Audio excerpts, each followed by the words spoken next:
Natalie Horbenko is a Ukrainian designer and logistics manager. She's been running her business from the UK since May 2022.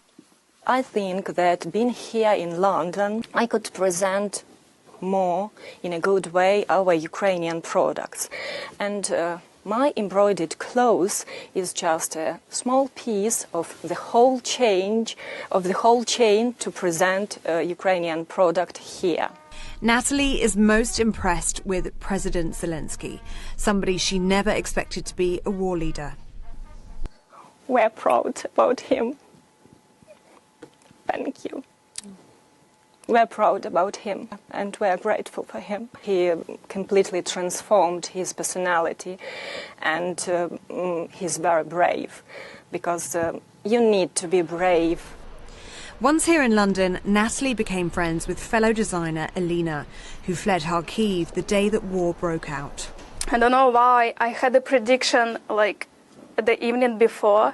I went to the room of my son. I took him to sleep with me. It was so strange for me, but I don't know, maybe I had something like intuition.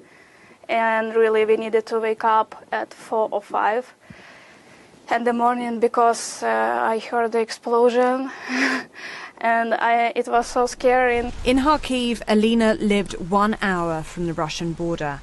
Her husband drove her and their 4-year-old son for a week to get to the Polish border.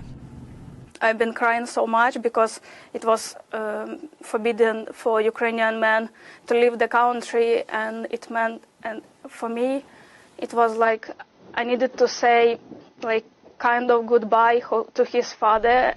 The Ukraine sponsorship scheme allows Ukrainian nationals and their family members to come to the UK if they have a named sponsor under the Homes for Ukraine scheme.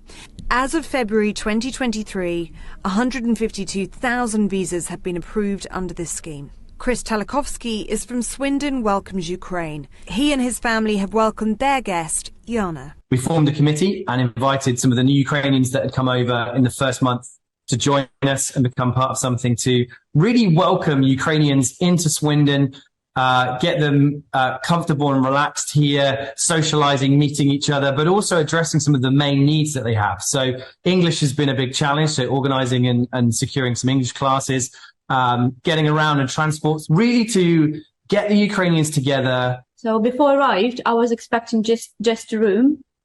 I didn't expect that much help and feeling so welcome here. So I'm very grateful. But settling in England hasn't been an easy transition for everyone. Elena has struggled to find a suitable host home for herself and her 4-year-old son, Orest. For now, he is back home in Ukraine with his father, whilst Elena is here, working as a fashion designer.